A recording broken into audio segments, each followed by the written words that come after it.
Om. Om.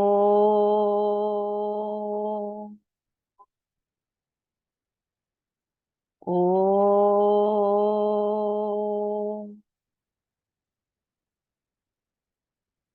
Om Sahana Vavatu Sahanau Bhunaktu Saha Viryam Karva Vahai Tejasvina Vaditamastu Ma Vidvisha Vahai. Om Shanti Shanti Shanti. Om Sadashiva Samarambham Shankaracharya Madhyamam Asmad Acharya Paryantam Vande Guru Paramparam. Om Gurur Brahma Gurur Vishnu Gurur Devo Maheshwaraha Guru Sakshat Param Brahma Tasmai Shri Gurave Namaha. Om Saraswati Namastubhyam Varade Kama Rupini Vidyarambham Karishyami Siddhir Bhavatu Me Sada Karpanya Doshopahata Swabhavaha Prachami Tvam Dharma Samudha Chetaha Yashreha Sanishchitam Brunhi Tanme Sishyasteham Shadimam Tvam Prapannam. Om Vangme Manasi Pratishtita Mano Me Vachi Pratishthitam Avira Virma Edhi Vedasya ma anishtaha Shutam me ma prahasihi Anena aditena Ahoratran sandadhami Ritam vadishyami Satyam vadishyami Tanmam avatu Tanvaktaram avatu Tadvaktaram Tanmamavatu tadvaktaram avatu avatu mam avatu vaktaram. Om Shanti Shanti Shanti. Om Bhadram Karnevihi Shunuyama Devaha Bhadram Pashyamakshaviryajatraha Sthirairangai Tuštubhagvam Sastanubihi Vashema Devahitam Yadayuhu Swastina Indro Vridakshavaha Swastina Pusha Vishwavedaha Swastina Tarksho Arishtanemihi Swastino Brihaspati Dadhatu. Om Shanti Shanti Shanti. Om Aham Vrikshasya Reriva Kirti Prishtham Gireriva Urdhva Pavitro Vajiniva Swa Amritam Asmi Dhraviragvam Savarchasam Sumedha Amritokshitaha Iti Trishankur Vedanuvachanam. Om Shanti Shanti Shanti.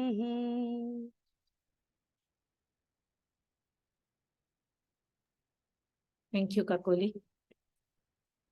All right, so we did all the way till Shloka 46 last time, right? So okay, so I think Visa Lakshi, are you prepared to do some what do you call it, summary for the last class? No? Okay. Kakuli, you do that. Okay. I'll try, like, from what I understood from the video. Yes. So what I understand is that quick one, 5 minutes. Yeah. What I understand is that having seen the Vishwaroop, Arjuna is so enamored that he's in all praises of the Lord. Though he, as we move on, we see that he's still fearful and he cannot recognize the Chatur the Chaturbhuja form. He feels that is the form that gives him identity. He identifies with, and he goes on to tell him that he wants to see him in that form and not the Vishwarup Darshan form. But having seen that, he is all praises, and he brings up examples in which he says that both the gross and the subtle of that is Bhagwanji himself. And he brings up uh, examples of the Vayu, the Yama, Agni, Varuna, Shashank, and Prajapati. And because of time, I'll just touch upon what I understood by the subtle form. By Vayu, he meant that the pran that is around in this world, that is Bhagwanji. By Yama, it is basically the fairness or the righteousness of our thoughts. By Agni, what he meant is the strength or that inner fire that runs everything around us. By Varuna, what he meant is the ability to generate wealth, maybe wealth of knowledge. It can be also material wealth. I'm not sure, but what I understood is the wealth of knowledge can be only generated with the grace of Varuna, which is Bhagwanji himself. Shashank is the life-giving nature or the power to cure us or the to stay in good health is also his Dain, and it is Bhagwanji himself. Prajapati is the good qualities around us in everyone we see, and Naman to them also because that is Bhagwanji himself. And finally, the greatest of all sires, which is Brahman himself. He says that Bhagwanji is Brahman himself. And what he goes on to say is that basically Bhagwanji is in everywhere, all sides. Therefore, Naman on all sides, front, back, everywhere, because he is everything around us. And we need to revere him. And he is also asks for forgiveness because when he saw Bhagwanji just as Krishna or just as the prince out there, maybe he did not recognize Bhagwanji, and he says, give me the forgiveness because I took you to be me, my friend. But you are my friend, but you are someone to whom I bow and I with reverence. And I at every step I will ask for forgiveness. And till I reach that place, please forgive me and guide me till I see finally I'm able to understand your Vishwarup. Until such time, please allow me to be happy with your Chaturbhuja form. Very nice summary, Kakuli. Thank you so much. And the last thing that I'll add is Shloka 41 to Shloka 44 should be our puja every day. Because we are like Arjun. We see Bhagwanji, we understand intellectually at this stage, having reached chapter 11, we understand intellectually that everything around us is Bhagwanji, right? Every person is Bhagwanji, every VVGP is Bhagwanji, correct? Intellectually we do, but experientially we don't experience that. Experientially, it is still my mother, my father, my children, other people's children, my job, somebody else's job. Like it's always mera tera ka jo concept hai, that is not fallen away, right? And our entire work in life is to drop this mera tera. There is nothing mera, there is nothing tera, there is only one. That is our life's work. That is the path of traversing Gita path, right? So, so 41 to 44 basically is Arjun's recognition that I still have a lot of body consciousness. And while I'm in body consciousness, I'm constantly doing the paap. What is the paap? The paap is of doing mera tera. The paap of when I'm in that mera tera mode, when I'm in the body consciousness mode, I do not treat all the VVGPs with the reverence it deserves. And every time I do not treat a VVGP with the reverence it deserves, then I'm doing a paap. Right? And our understanding of our path would go on improving as we progress through our journey. पहले हम लोग सबसे gross वाले forms को identify करेंगे and we drop them away. And as we start dropping layer by layer, subtler and subtler and subtler layers will reveal themselves to us. Okay. And it will only happen. You will not go to layer 10 on day one. We start with layer 1 because our buddhi, our mind, intellect is at that level. We drop that first layer of gross, what we consider is inappropriate behavior or inappropriate thoughts, which are not in line with Vedanta. Then once we've done that, then through that process, through that tap, our intellect, our mind, our chetana, our consciousness has become subtler. So then we will start to realize, oh, I thought I had left this. For example, oh, I thought I had let go of anger, or oh, I had thought I had let go of greed, or I let go of more, but only in that one form.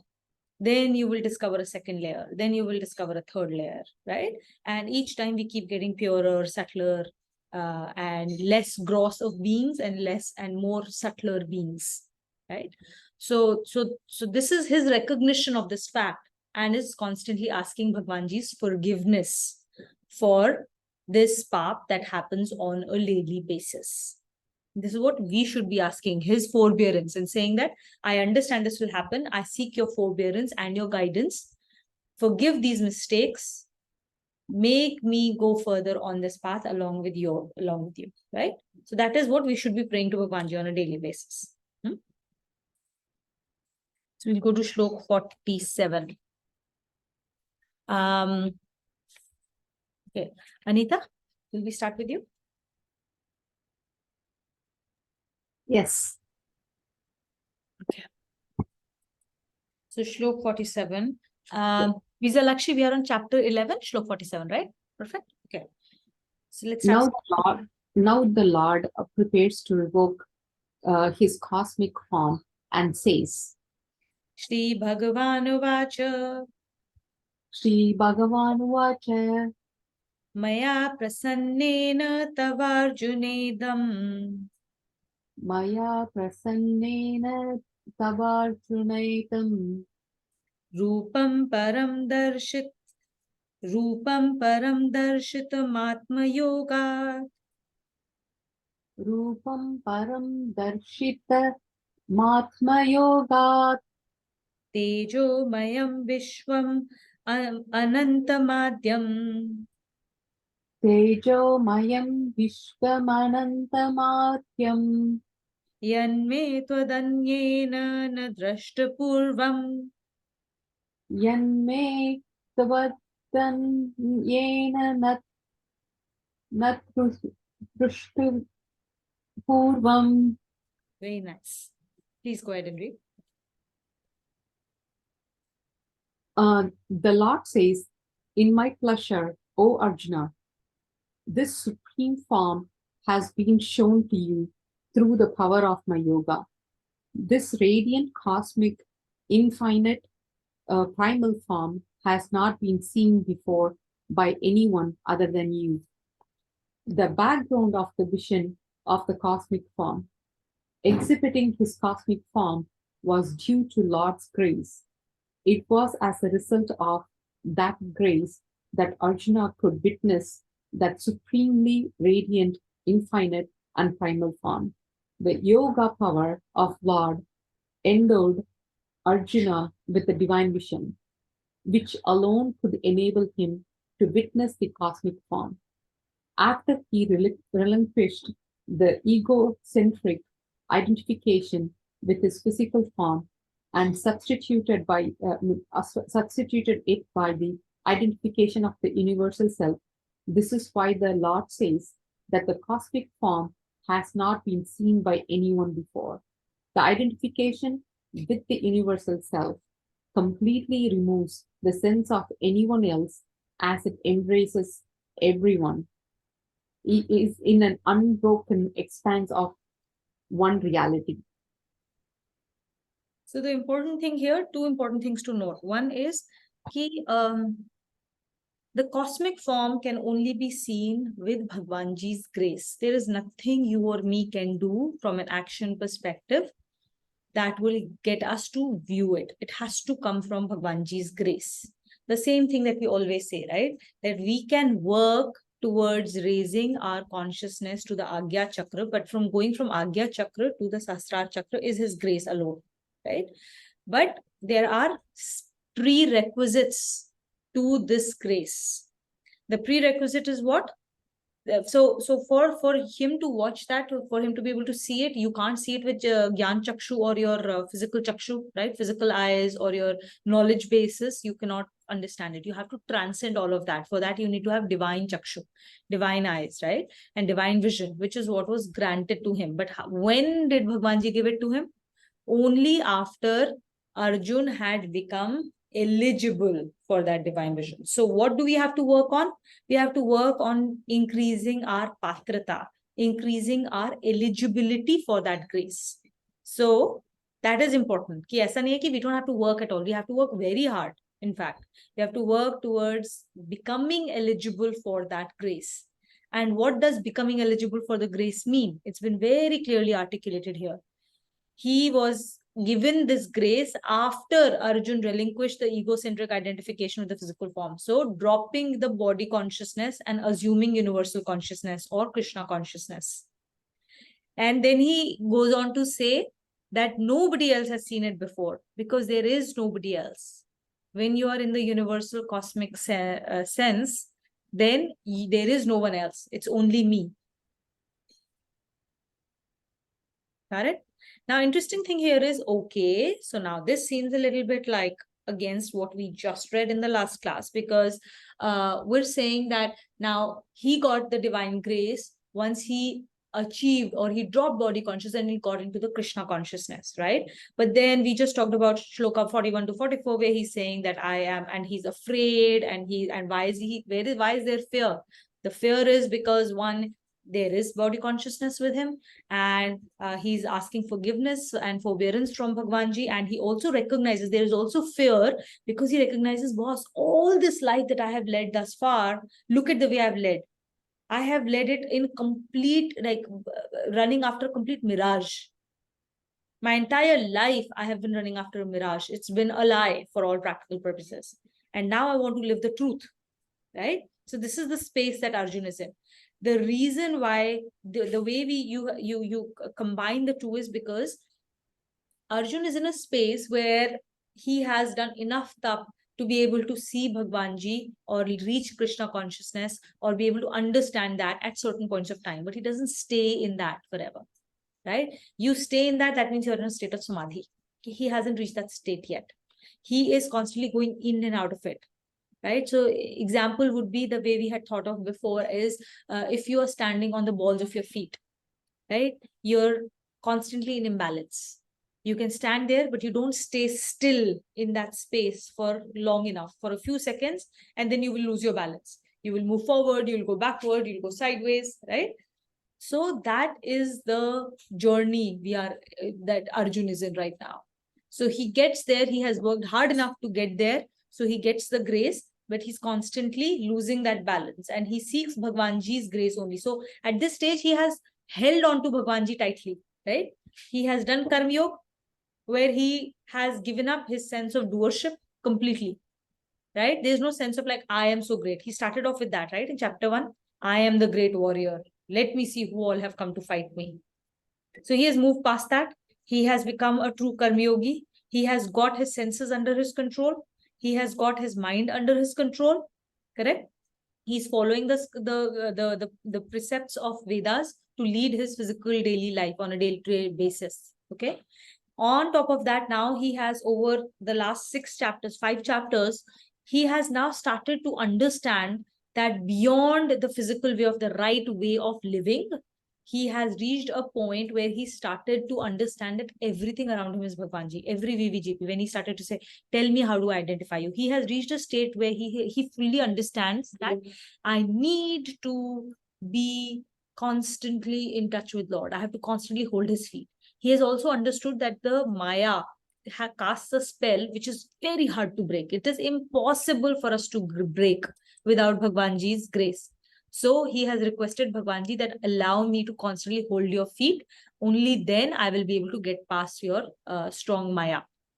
And then he says, okay, now if I want to get over Maya, and if I want to only see you everywhere, in what different form should I see you? And over next few chapters, the Bhagwanji reveals that to him, and finally revealing his Vishwarup Darshan to Arjun, right? So this is the space where he finds himself, and then he obviously gets scared. When he sees, you see, you are, when we are, so we are in that tamas and raj. Tam and raj is the space that we find ourselves most of the time. Okay, and then there are, of course, there are places of sat as well, right? So sat, raj, and tam, but most of us are, for most part, in a space of raj. Very rajoguni bhav, constantly in action, constantly filling up our time, constantly having these long to-do lists to run after. Very strong rajoguni bhav in all of us. And because of that rajoguni bhav, we are constantly finding ourselves dropping into tamoguni bhav. When we get upset, angry, annoyed, anxiety, fears, all of that is tamoguni bhav. And then we come back into rajoguni bhav, sometimes get into the satoguni bhav, right? So our first journey is to completely drop tam, move from rajogun to satogun. So that satogun drives when you need rajogun, and sat drives when you need tam, right? So that is the first state. That is your karmyog. Now, when you're at the satoguni bhav, that whole thing that you have to actually drop even satogun, you have to drop even good actions, and you have to accept that what you see in front of you, however beautiful it may be or however gross it may be, they both are Bhagwanji. Otherwise, what happens? We like the beautiful, and in front of anything dreadful, anything scary, anything, like, we get scared. We still don't want this part. We don't accept this part. We cannot understand how Bhagwanji can be this. And Bhagwanji says, what? I am Lakshmi, but I'm also Kali. Correct? To be able to accept both of them as part of Bhagwanji is when you start to go past the goodness factor. When you go past the Satogun also. And he hasn't yet gotten past the Satogun. He's still holding on to that level, right? He hasn't reached that stage. Okay. Okay. So the next one. The next one is a very, very important shloka. Okay. Naina, will you read?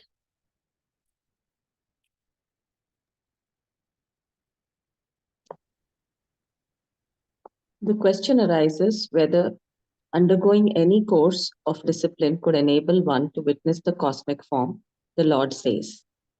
Exactly what you just discussed, right? Is it possible for me to follow any particular discipline with which I will get there, right? So he will answer here now.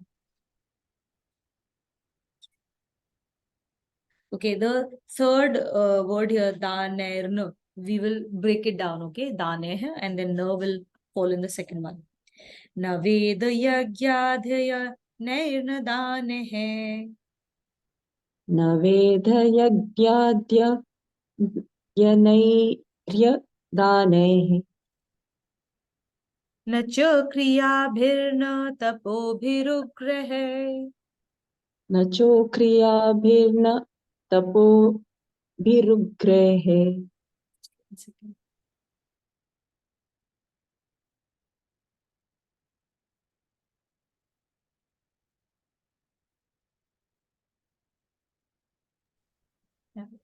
Sorry, we'll do this again. Huh?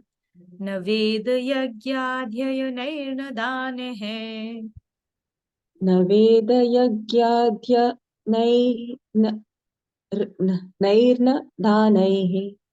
न च क्रियाभिर्न तपोभिरुग्रहे न च क्रियाभिर्न तपोभिरुग्रहे. एवं रूप शक्य अहं न लोके एवं रूपः शक्य अहं न लोके. द्रष्टुं त्वदन्येन कुरु प्रवीर. द्रष्टुं त्वदन्येन कुरु Pravir. Please read. Neither by a knowledge of the Vedas, nor of the yajnas, nor by deep study or charities, nor by actions or rigorous austerities, am I capable of being witnessed in this cosmic form by anyone other than you, O best of Kurus. The scope of different disciplines. In this shloka, the Lord says that by itself, none of the disciplines, nor even all of them taken together, would enable a person to have the vision of his cosmic form. The reason is that the disciplines of knowledge of the Vedas and of yajnas, of deep study, of charities, of actions, and of rigorous austerities are relevant only till the sense of identification with the physical form remains. Till then, the sense of being different from the universal self persists. All these disciplines are necessary for the purification of the inner being. As soon as this purification is achieved, the sense of being of there being any other created by the physical forms is removed, and the sense of the universal self manifests in different forms shines forth. Therefore, these disciplines are effective only as means of removal of the taint of unrighteous imprints of millions of past lives and as purifiers of the inner being. Thereafter, the grace of the Lord takes over and endows the individualized self with the universal cosmic vision of the Lord. The epithet best of Kurus for Arjuna denotes his accomplishment of the task of self purification by the yoga of action, this being the acme of adroitness in actions. Very, very clear, right? Very clear. All these actions, and this is why it is very important not to, and we'll realize that, right? Not to get attached to anything. We are given lots of different practices. There is Nam Jap, there is puja, there is reading of scriptures, there's swadhyay, there's bhajan, right? Tons of different things, different practices will be given to us along the path. But we're not to attach ourselves to any one of those practices. These are crutches for us. These are means for us. These are tools for us along our way to help cleanse ourselves, to help purify ourselves, to increase our patrata for his grace. That's it. There's nothing else beyond that. Right? Now, on a more day-to-day level, right? An example would be that, for example, a student has an exam to attend, right? Now, you don't know what the exam is going to get set like, right? And a lot of things can go right, a lot of things can go wrong on that day, right? You could, but the most important thing here is first step is the student has to put in all the effort that is required to prepare himself for the exam. If that student has not done that hard work, do you think going to Hanumanji's temple and saying, Bhagwanji, help me with the exam would do anything to him? Right? Zilch, nada, right? Zilch. If you've not done your hard work, Bhagwanji will not come to your rescue. Okay? That stuff will not happen. Right? So hard work is supremely important, the correct type of hard work for the right type of discipline, for the right type of activity that is at hand or the result that you're trying to achieve. So that hard work. Now, in this case, there are these different practices, the swadhyaya and everything else that we know of that we need to do, right? You have to do that. Then beyond that, you have to ask for Bhagwanji's grace, right? So student will then ask for Bhagwanji's grace. It's only his grace that will make sure that he does well in his exam. Because if the grace is not there, a lot of things can go wrong. You could get sick on that day, despite everything that you have done. And then, you're not present in the exam. Or you could get delayed and you'll reach the examination late, because of which you may not be able to finish your paper or may not even get entrance to the examination. All kinds of things can happen that will make you delayed despite all your best efforts, because there are too many things around you that you are not under your control, right? Or something may happen and that, you may go blank in the paper, for whatever reason. And then you come out and they're like, oh my God, now I remember all the answers. We've all at some point of time experienced some form of that anxiety that has happened, right? 100 things can go wrong even after you've done all your hard work, which is where the grace comes in, right? And so then you ask for grace. I have done all my hard work. Now you take over and do what is right. He may still, not want that exam to go through, whatever, right? Like whatever your prarabdha is, you have to experience it. Having said that, the prerequisite is hard work. And then asking for his grace to do as he deems please and not be attached to the results. That is the way we have to lead our everyday life. And at a macro level, so we have to apply this to every small situation in our lives, in every small projects that we do in our lives. And then also at a macro level of how we go towards a macro project. All these micro projects are built for what? Towards achieving the macro project, which is to identify with Lord. All these micro projects that we do, all the little roles we have, all the resources that we have, all the little troubles that come along the way, everything has to lead to that one end large goal. Right? It's like little unit tests that happen, and then the half yearly exam happens towards a final exam. Right? The projects that we do along the way for that final exam. So that final exam, we have to keep our mind to that final exam, but all these little things add up to that. Correct? That's how we have to live our life. Everything towards that end goal. So is my behavior, is my action getting me closer to that final exam or not? You have to keep that in mind.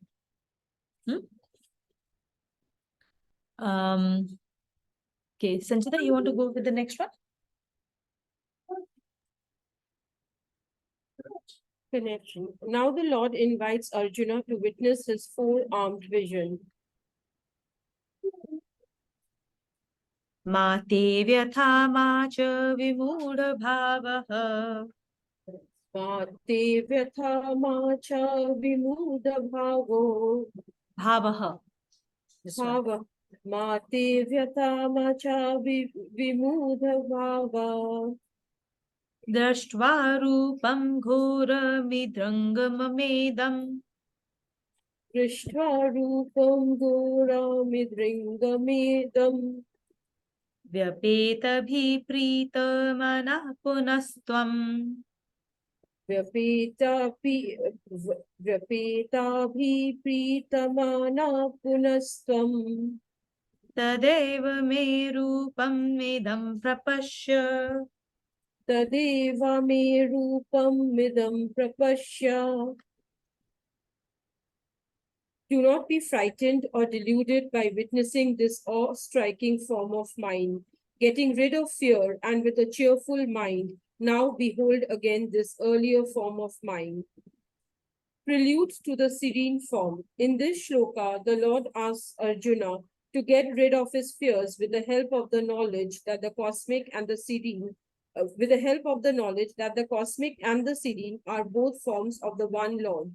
He exhorts Arjuna to dispel his delusion because the vision of the cosmic form expurgates a person of the delusion caused by desire, anger, and fear.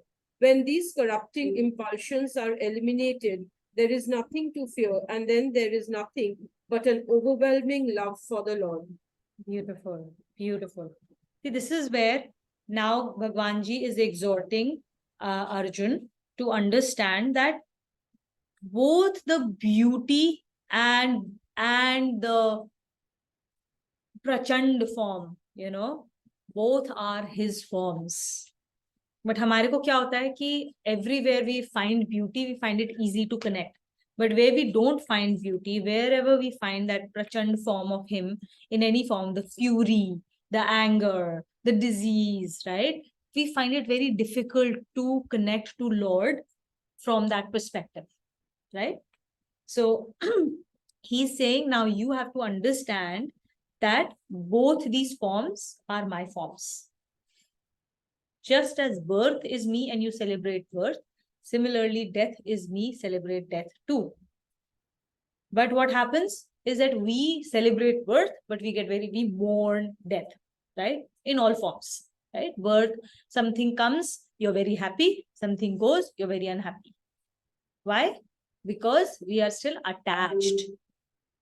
And there is, even if that attachment is only to the goodness, even if we have got to a point of sat, we are still attached. That is why being good is not enough. We have to move past beyond the goodness. And that is why our end goal has to be to not just be a good person, but to be the righteous person. And our end goal has to be to find the Lord. Okay. The next one. Narayan, everyone. Sorry, I'm joining late. Okay. Let's have Vijay. Will you read the next one? Sanjay now tells Dhritarashtra what followed. Sanjay Vacha. Sanjay Uvacha Ityarjunam vasudevasthathokva Ittar Itya Arjunam Vasudevastatotvam swakam rupam darshayamasa bhuyah Swakam Rupam Darshayamasa Bhuyah ashvasayamasa cha bhitamenam Ashvasayamacha Bitamenam bhutva punah saumya vapurmahatma.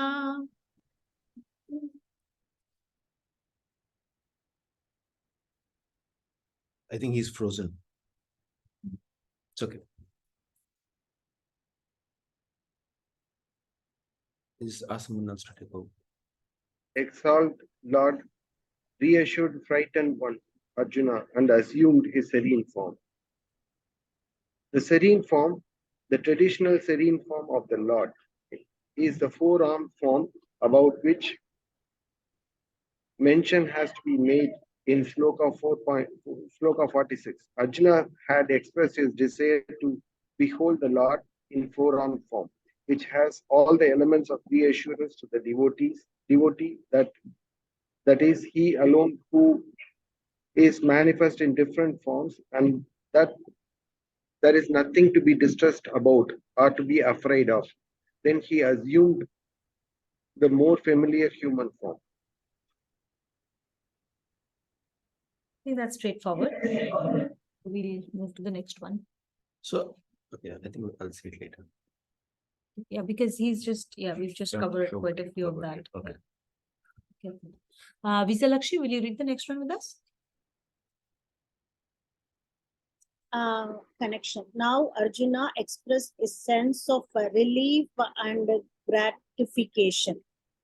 Arjuna vacha Arjuna vacha drashtavedam manusham rupam Vedanum macha rupam drashtavedam manusham rupam Vedan manusham rupam tava saumyam janardana Tava somyam janardana idanimasmi swam vrittah Idanimasmi samvrittah sachetah prakritim gatah.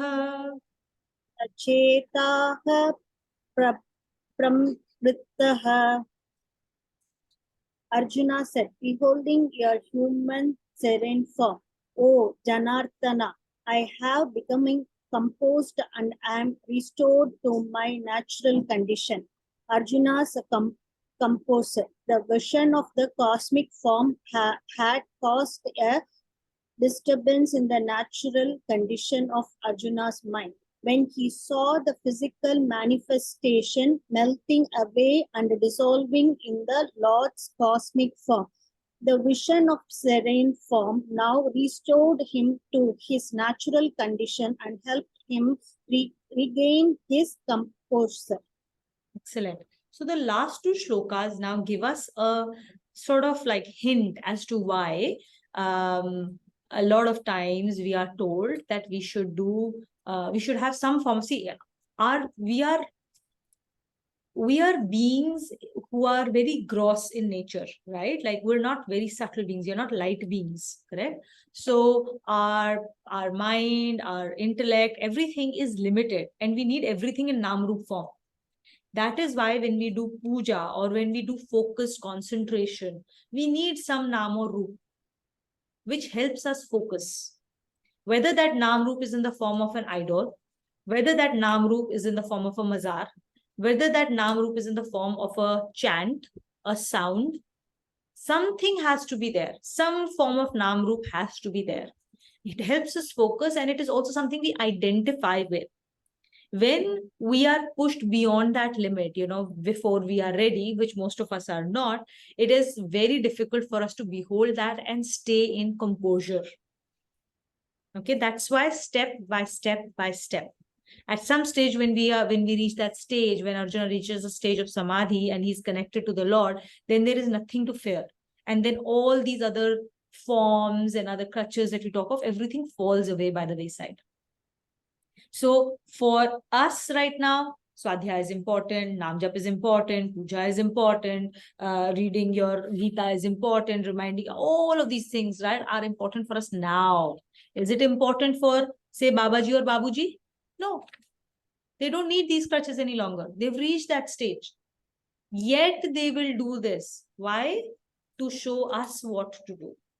They do this for us, not for them. It is not required for them at all. But they still participate in those yagyas. They will still do it to show what we need to do, because we do their anusaran. We follow them. Exactly what Bhagwanji does. He says, I am the role model that everybody follows. So even though I have no need for any karma, I have no obligation, I have no attachments, nothing, and yet I will do my karma yoga on a day-to-day basis. And you see his karma yoga in effect through the way nature works. Every day the sun will come out in the east and sunset, and the sun will set in the west. Every single day, without asking for anything in return, without being attached to what's happening in its sunlight. Every single day. No, not a single day does sun come out and say, like, I'm not today, I'm done, like, I need a break today. Doesn't do that. Not a single day does the trees stop converting carbon dioxide to oxygen, or they not convert sunlight to food, to food, right? Photosynthesis happens constantly. Fruits are born, they are like that entire cycle, life cycle, right? Like every rule that Bhagwanji has set, the karma yoga that Bhagwanji has set in motion, it is adhered to on an everyday basis. And he does that to show us how to live life. And that is why the more our patrata, the more we see Guru Tattva Shaktis all around us, and the more we learn, right? We did that in the last class. The Guru Tattva Shaktis are all around us, and we can learn from anything and everything. So we constantly have to be, as long as we are bowed down in reverence, to learn from everyone and everything around us. Yeah. So these last two shlokas tell us why at the current stage we are in, we are given certain practices which will help us grow. Okay. Kavita, you'll read the next. The Lord now says, Shri Bhagavanu Vacha Shri Bhagavan Vacha Sudurdarshamidam Rupam Sudurdarshamidam Rupam Drashtvanasi Yanmama Drashtvanasi Yanmama Deva Apyasya Rupasya Deva Apyasya Rupasya Nityam Darshana Kangshinaha Nityam Darshana Kangshinaha. The Lord said, the form of mine which you have seen is very difficult to see. Even the gods ever keep longing to see this form. The uncommonness of the four-armed vision. The Lord says that his four-armed form is an uncommon vision to be witnessed. Even gods are ever keen to behold it. The reason is that to see the vision of the Lord is the right only of human beings who alone have freedom of action. The performance of righteous action with expectation of their outcome can lead at most to the state of the godhood, in which there is only enjoyment of pleasures of the outcome of these actions. But in that state, there is no freedom to perform further selfless actions. So performance of unrighteous actions lead to the inferior forms of creation, in which there is nothing but suffering. In that state too, there is no freedom to perform actions. The freedom to perform righteous action with dedication exists only in the human life, which leads to the vision of the serene form. So this is something that we've talked a lot about, right? And he is now reinforcing it for us, that end of the day, if you think about the building, right? An exit from the building is from the ground floor, right? So there are different levels in the building. So in our building, we have the ground floor, which is the human form, and then there are the 7 loks that are above. Correct? The 7 loks that are above, which are like the realms of the gods, the yakshas, the kubers, and all of that stuff, right? And the last one is the Brahmalok, right? So we have these 7 forms, and then there are 7 patal loks also below, right? And these are the nether worlds where people who do not do the right activities or are not, their consciousness is of a lower variety, they reside in those 7 loks below, correct? And patal lok is the last of those. Now, whether you are in the lower lokas or you are in the higher lokas, Dev lok, Indra lok, whatever lok, right? Ultimately, you have to come down to the ground floor to exit it. So if you do all, if we are being good people, right, and we are doing all the right actions, then what happens? We go into one of the higher floors and we consume or we consummate all the actions, the fruits of all those actions, ultimately go back to the human form. Human form is the only form which has the freedom. It is the only form which is made in which is a replica or made in the image of the Lord. We always hear that, right? We are made in the image of the Lord. And image of the Lord means a critical factor is freedom, right? He is freedom himself. So he has given that freedom to us also to make our decisions. The freedom to walk the path or not to walk the path. The freedom to constantly choose to be in a certain state of consciousness. The freedom to either identify with body or identify with the Krishna consciousness, right? So that freedom is what gives him because you have that freedom, you have massive responsibility. And with that, because you have that responsibility, is why you have the upside also. And the upside is, he's saying that you are the only one, only a human who has made the right choices, who has dropped his body consciousness and identified with the Krishna consciousness, is able to view this 4-armed form. The Indralok, the gods and all, even they can't view it because there is no freedom. There's no freedom of action. There is zero freedom of action. They are just like animals who have no freedom of action. They are constantly being run by their instincts. Similarly, in the other lower forms, the Rakshasas will be run by their instincts. And when they have run past their prarabdha, they come back into the human form. Okay, when you've exhausted your prarabdha, a certain amount, then you again come back into the human form.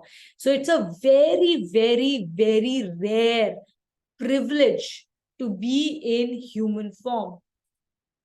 We should not waste this privilege. And we have what human form is like, what out of all the billions and billions of years, only like what 70, 80, 90, 100 years. That's all that we have in our lives.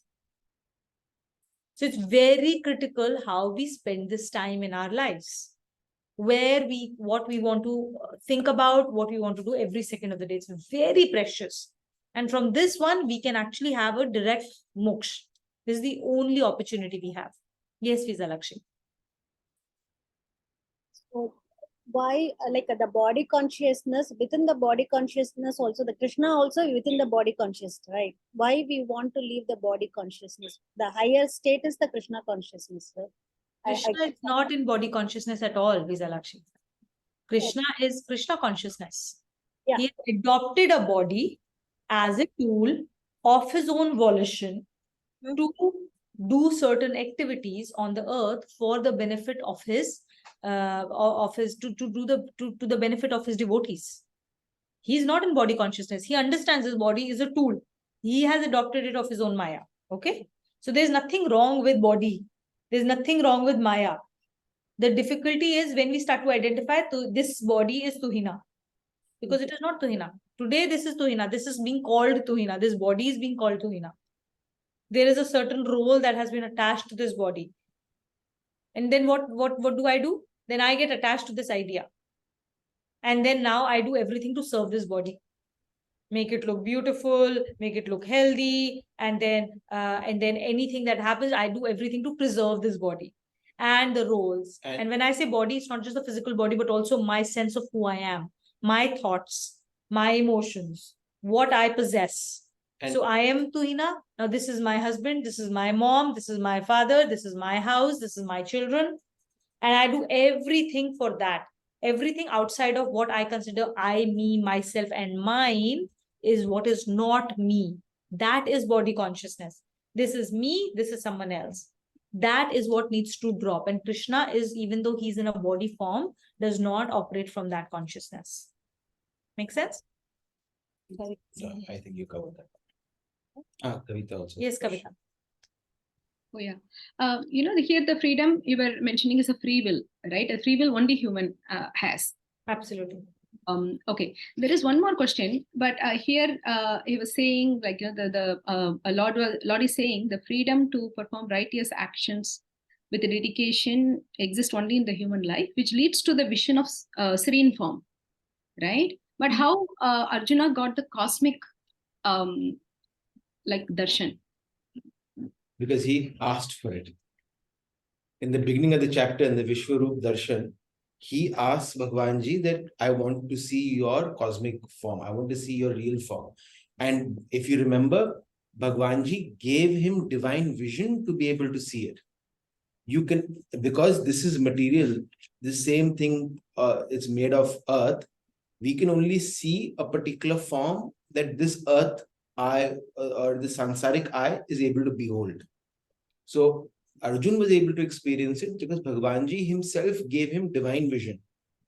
And the following shlokas then were not Arjun's recitation. It was Sanjay who then explained what Arjun has experienced.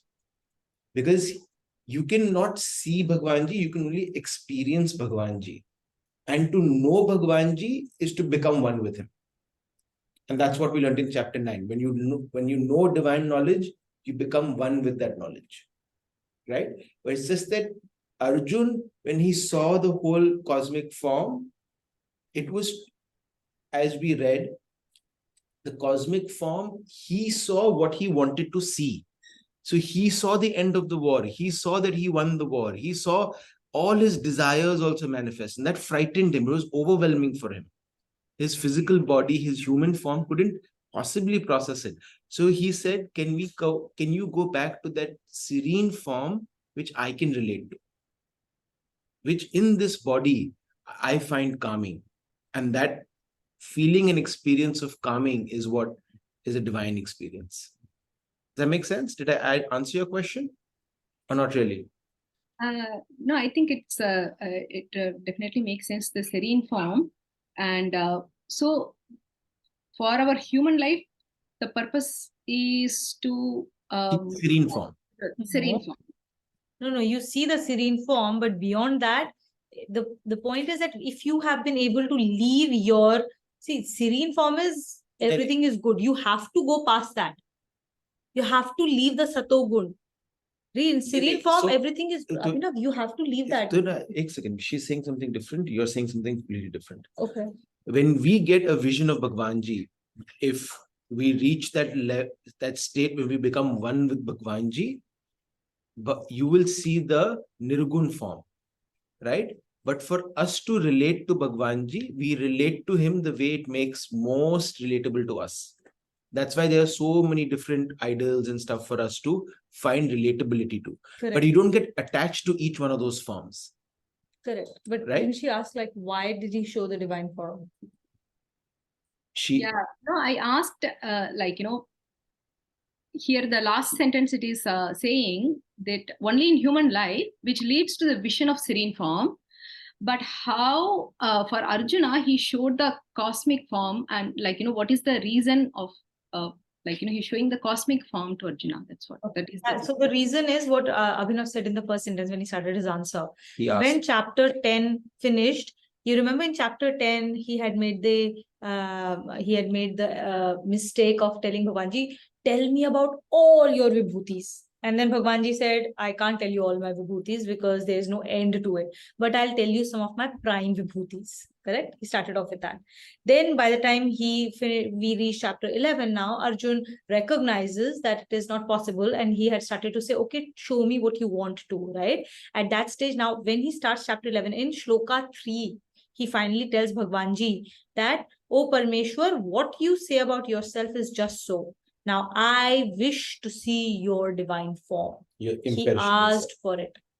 And so Bhagwanji said, "Okay, with your gyan, with your chakshu here, you won't be able to see it. Now I will grant you the divine chakshu for you to be able to see my divine form." So he asked for it. It is whatever we ask for, we get from Bhagwanji.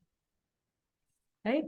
So if we want moksha, we get it. If we don't want moksha, we only want a good life, that's what Bhagwanji will give us.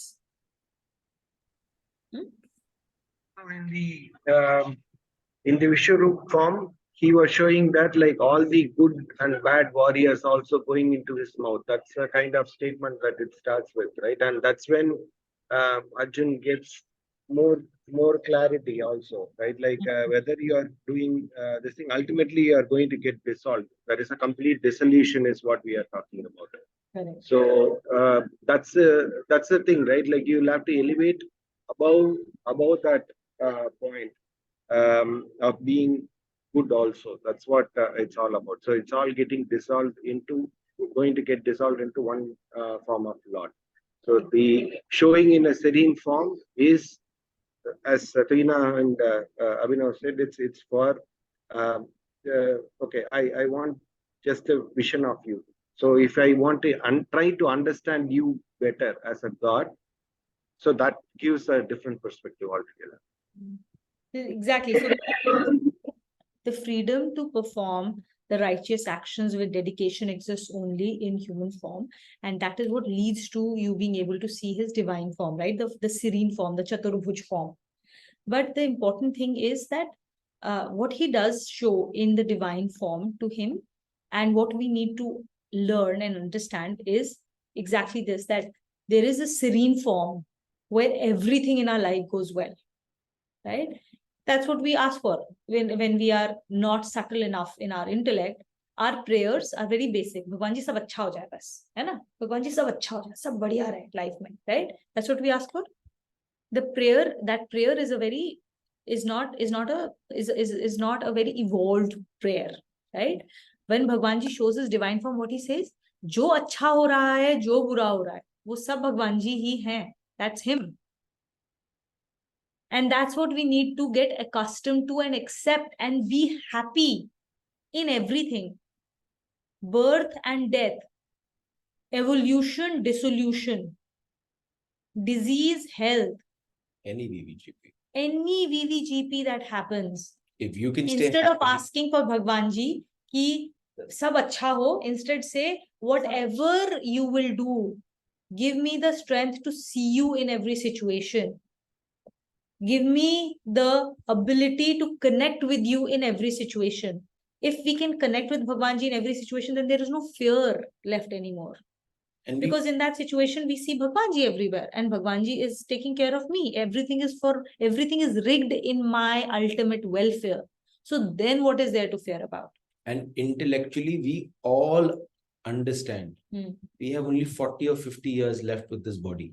Hmm. And everything is then going to be left behind. But it's our delusion is so deep that despite us knowing, all of us knowing that we have 40 years left, we are attached to things around us. And we so deeply care about very, very temporary comforts. Ha, Sanchita. I have a question. When you said that the way we pray right now, saying ki sab acha ho jaye, sab theek rahe, it's a basic level. So when you talk about an evolved prayer, is it more about telling or believing in the fact that whatever is happening is because of him, whether it's good, bad? So is it that what you call as an evolved prayer, leaving it everything on him, putting it on his feet and letting him take the decision or help us in that in whatever it is that we are doing? So, in every experience of life, there are only two experiences, favorable and unfavorable. If it's a favorable experience, then it's his blessing. It's our moment to stop and say thank you, right? Thank you for the health we have. Thank you for the home we have. Thank you for the satsang we have, everything, right? If it's an unfavorable experience, then it's a lesson. So in life, everything is a blessing or a lesson. And that unfavorable experience is only coming for you if it disturbs you from your center. And that is exactly why it came, to show you you are far away from your path of moksha. I will keep sending you this experience so that you can grow. It's like when we pray to Bhagwanji, please give me more patience. What will Bhagwanji do? He will give you more situations to test your patience. He can't give you more patience. You It's develop practice. more patience to practice. Yeah. Right? So similarly, every unfavorable experience is actually an experience for us to grow. So effectively, that is also a blessing. And so the prayer should not be, when we do prayer ki sab acha ho, तो हम लोग क्या कर रहे हैं? You recognize the fact that when you're doing that, you are basically getting attached to a specific type of outcome, no? है कि नहीं? When you're asking sab acha ho, then you have a concept of what is acha, right? Sanchita's concept of acha versus Abhinav's concept of acha, my concept of acha, or Kakuli's concept of acha would be slightly different. But when we say Bhagwan ji sab acha ho, तो हमारे दिमाग में एक outcome है.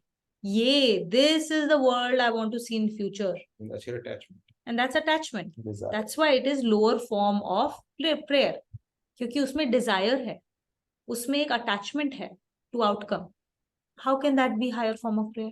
The higher form of prayer is to say, give me the ability. You are not asking for a specific outcome because you understand that the play that Bhagwan Ji has written, the path that he has chosen for me, the people he has chosen for me to meet on this path, the situations he has chosen for me to encounter on this path is the best ever for me. There is no path that could have been better than this for me, for my own uddhar, for me to reach him in the fastest way possible. If I can use all of the VVGPs that come alongside in a proper manner. Okay. Now, once we understand that, then what will our prayer be? Then the prayer will not be sab acha ho, क्योंकि सब अच्छा है already. इससे क्या अच्छा होगा? अगर आप इससे अच्छा मांग रहे हैं, तो भगवान जी क्या बोलेंगे? Oh, so you think you're smarter than me? You think you can create a better story than me? It's not possible, no? So सब कुछ already अच्छा है. अब हमको क्या मांगना है? कि सब अच्छा है भगवान जी. Thank you so much. First of all, that sense of gratefulness. When you are full of gratefulness, then there is nothing more to ask. Then there is no abhav. When you're asking sab acha ho, then you're asking like a beggar. You're begging. कि मेरे पास सब कुछ नहीं है. There is abhav. I want to get something. You've already pulled yourself down, no? So then our prayer is sab acha hai. Thank you very much. And now from this space, whatever happens, just give me the divine chakshu to be able to see your cosmic form around me. Every VVGP help me identify you and help me act with you the way I should, with the full reverence. And sorry, because I'm constantly getting into my body consciousness. So have patience with me and forgive me for the mistakes I make when I do not recognize you in the VVGPs. Yeah? That is the prayer, 41 to 44. Make sense? Okay. 53. Who has not read? I don't want Smita to read. Everybody's read, right? Nana's read. Everybody's read, correct? Kakuli has not read, right? Kakuli? Yeah, you read. 53. Now, the Lord again mentions the disciplines which by themselves are not adequate to endow this capability. Naham vaidarna tapasa. Naham vaidarna tapasa. Na danena na chejjaya. Na danena cha chajjaya. Shakya evam vidho drashtum. Shakya evam vidho drashtum. Drashtavanasi mam yatha. Drashtavanasi mam yatha. Neither by the knowledge of the Vedas, nor by the austerities, nor by charities, nor by yagyas can I be witnessed in this form in which you have seen me. Inadequacy of disciplines. There is no doubt that for a perception of the self, it is necessary for the inner being to be purified. In that sphere, the disciplines of knowledge of Vedas, austerities, charities, yagyas are all extremely useful and potent means. But only after this purification has been attained can the inner being get absorbed in the devotion to the Lord, which leads to the perception of the serene form of the Lord. Okay, now what is Bhagwanji doing? In the last few shlokas, he's leading us to chapter 12. We are in the Bhakti Shatak. Till now, we're coming to the end of chapter 11. Bhakti hasn't even started. There is only one chapter in which he actually talks about Bhakti. That is the last chapter of the Shatak. And now he's leading us to it. See, everything he does is very scientific, very logical, step by step. Now he will tell you why is Bhakti important? Why is puja important? Why is devotion important? Because he knows where we are, right? Scientific minded people. We don't want to do puja. It doesn't make sense, cannot connect. Now he's teaching us slowly. This is why it is important. However, understand that before this, all these other disciplines are important. Everything we've read thus far, right? We have done Karma Yoga, we have done the yoga chapter, right? The meditation, chapter 6, meditation, control over mind, senses, all of those things. Once you have done all of those things and purified yourself, then come to Bhakti Yoga. For those of us who are like, I can't do puja, I cannot connect to God in that format, that's fine. That's fine. Because we have not yet reached that level. We've not yet reached chapter 12. We are still somewhere in the first 11 chapters. But no, this is where he's telling us why you will need it eventually. So by the time we finish the first 10, 11 chapters, naturally we would go to chapter 12. It's a natural evolution. So it's, let me rephrase the meaning also for this shloka, give you a second meaning. One, we cannot attain moksha without his grace. Correct. We need his grace. We can do all the effort we want, but till we have his grace, we cannot reach moksha. But let's not make a mistake. Just like a river flows to the ocean, all of us are flowing towards the ocean. It's just that along the way, we are getting attracted by the trees, the rocks, the riverbanks, the animals, the houses, and we stop our own journey, right? But just like a river flows into the ocean, he wants us to flow back to him. Correct. Right? The great gambler, All right? he's saying, he's the greatest gambler. All he's saying is for you to get my grace, your antakaran should be clean. Drop your ego, have a sharpened intellect, have a well-directed mind, and I will bestow my grace on you. That's it. That is the essence of it. Agar hum antakaran ki shuddhi kar le, we will achieve his grace. No. But what he's saying is that you do your also, cleansing and then you need to get to a path of devotion is when you get the grace. It doesn't automatically come without but devotion. then he's also saying once your antakaran is clean, to clean your antakaran, you need discipline. You need these other tools, which he's made available in form of scriptures, in form of prayer, in form of all of this. And necessarily when your antakaran is clean, you will feel the surrendership to the universal energy that exists because you've dropped your ego. The only reason we cannot surrender fully today is because of ego. So devotion will automatically come because you're no longer I. And that's when his grace gets bestowed. Okay, so now we have to take a call as a class together. Do you want to do Shlok 54 and 55 and close this chapter out in this class? We have 20 minutes, we can do it. But then we might need to stay back for a few minutes to do the takeaways. What do you guys think? Should we close it? Yeah? Okay.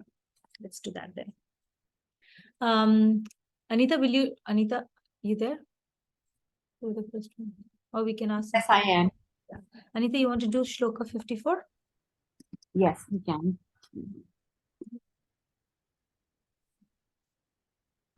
Clarifying this, Lord says, Bhaktya tvananyash. Bhaktya tvananyaya shakya. Bhaktya Tvananya Sakya. Yeah, it's double here, okay? That's why that. Bhaktya tvananyaya shakya. Bhaktya Tvananyaya Shakya. Ahamevam vidhu Arjuna. Ahamevam Vidor Arjuna. Jnatum drashtum cha tattvena. Jnatum Drushtum Satatvena. Pravashtum cha parantapa. Pravishtum Cha Pratampava.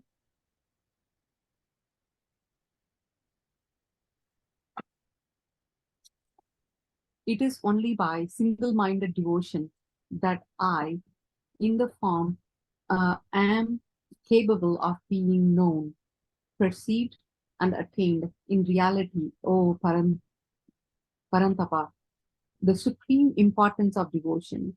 While stressing the importance of a single-minded devotion, the Lord explains in the second line of the shloka the three stages by which a devotee finally attains Him. In the first stage, the devotee comes to have an idea of what the Lord is like, what his potentiality is, and through what attributes he is to be contemplated. In the second stage, the devotee perceives him, and in the third and the final state, the devotee attains him by complete identification with the Lord. Fantastic, right? So in the first few chapters, this is what Bhagwanji has done. He has given us an idea of what he is like. He has told us what his potential is, right? The different capabilities that he has, what he cannot do, right? Like he's shown all of that to Arjun. And then he tells him what are the ways in which we can connect to him. Where all do we find him? How do we find him? Right? So he explains that to us. And then he told us, how do you contemplate on him? Right? So the Vibhuti Yoga and all, we saw that. And then the devotee perceives him. Right? So first he was, how do you know him? And then how do you perceive him? So you perceive him in chapter 11. Right? The Vishwarup Darshan happens. He perceives him. And then finally you attain him. And that is the attainment that we will read about in the following chapters. Okay. So, Vijay, you will read with us? The Lord now explains the characteristics of single-minded devotee. Mat karma kran mat paramaha. Okay. Mat karma kran mat paramaha. Mat karma kran mat paramaha. Mad bhakta sangha varjitaha. Mat bhakta sangha varjitaha. Nirvairaha sarvabhuteshu. Nirvairaha sarvabhuteshu. Yasa mameti pandava. Ya samameti pandava.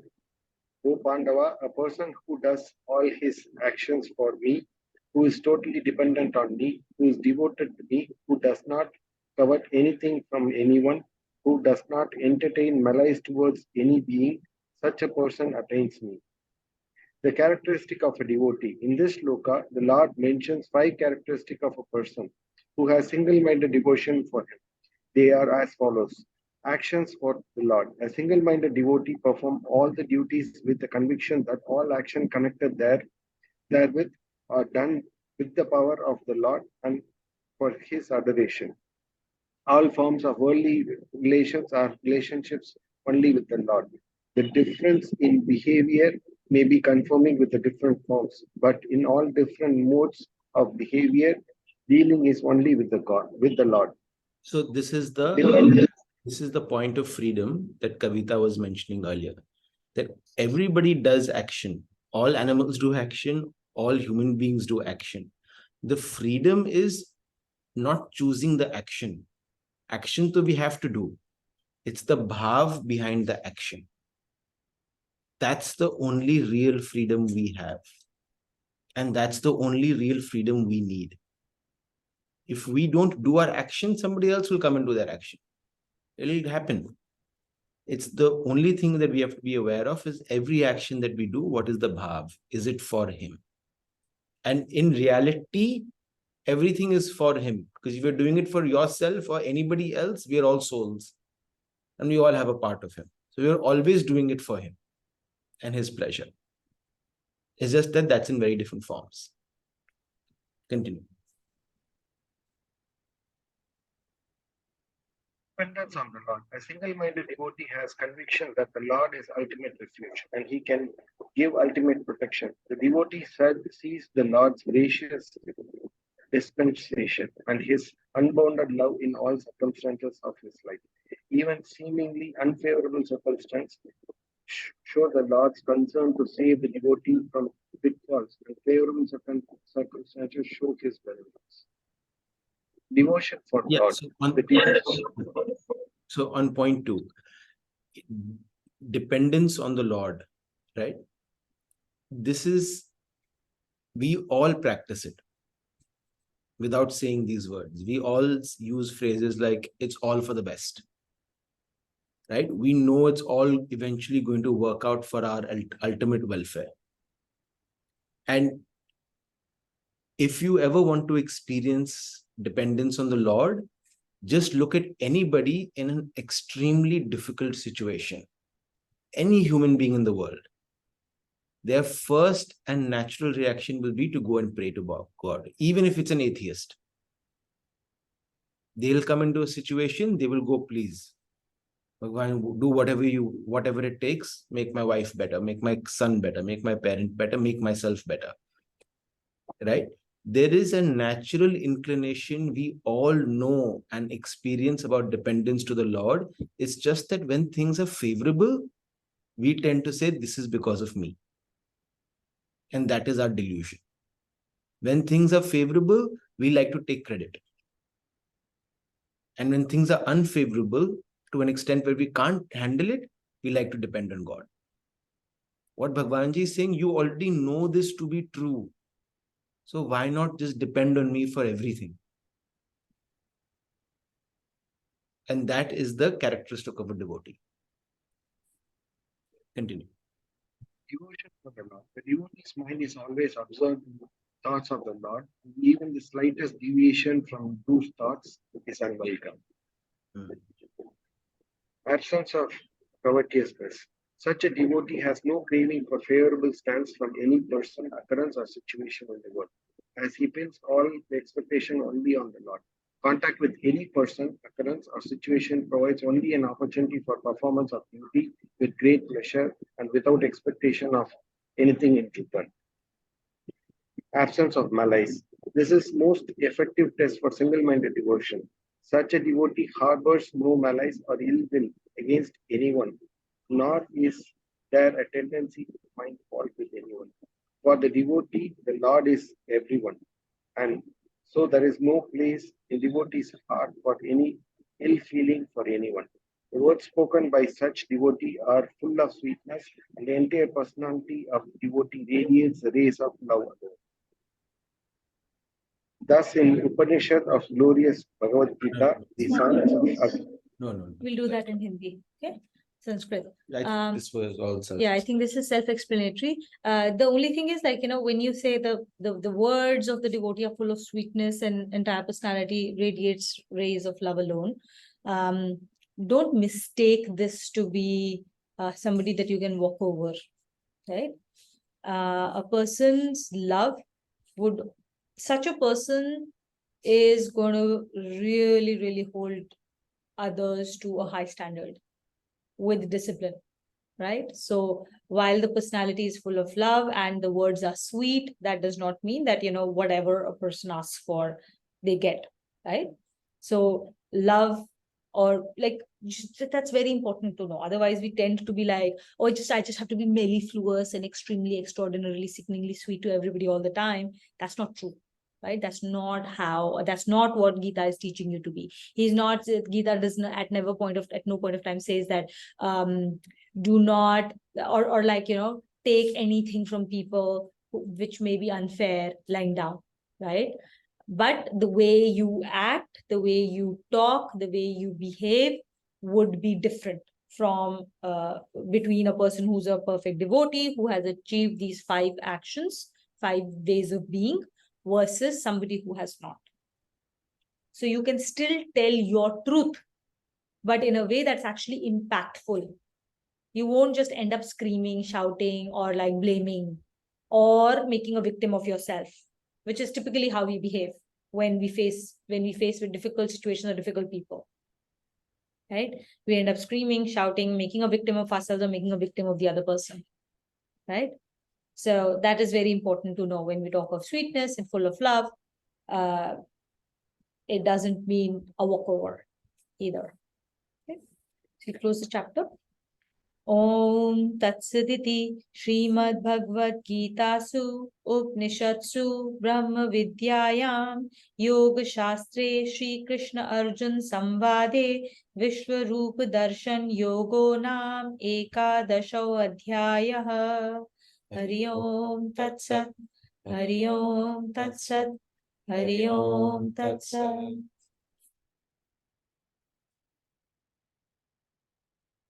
Thank you so much, everyone, for this lovely 11th chapter. Let's do the closing shlokas first, and then we can Talk about the do quiz. and also the takeaways.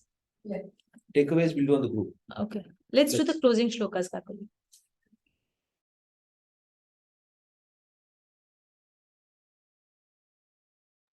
I'll do it.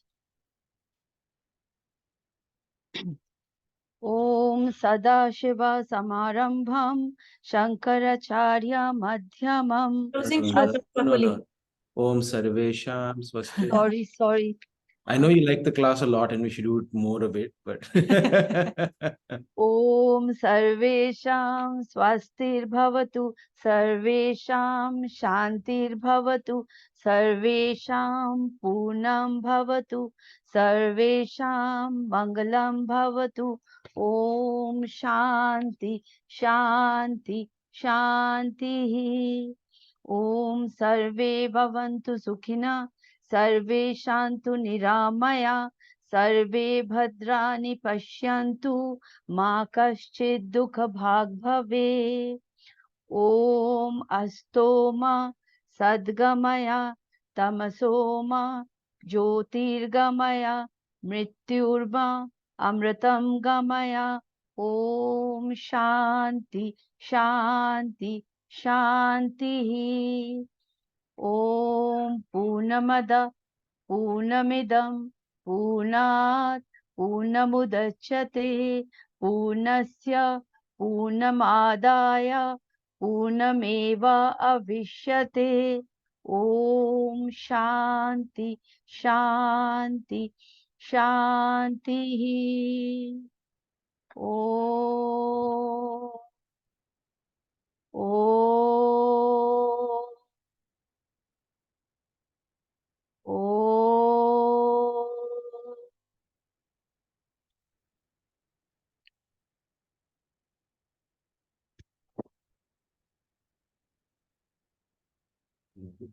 so I'll send a note again on the group, seeing whose availability for the next 2-3 Sundays, 17th and 24th.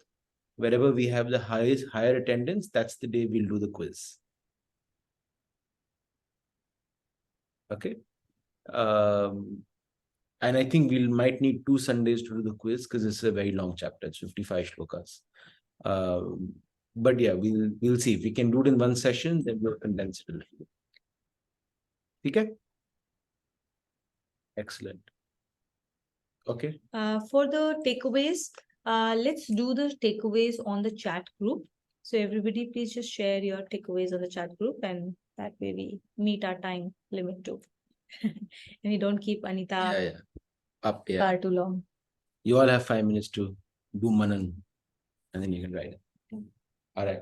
All right. Narayan, Narayan, everyone. Narayan.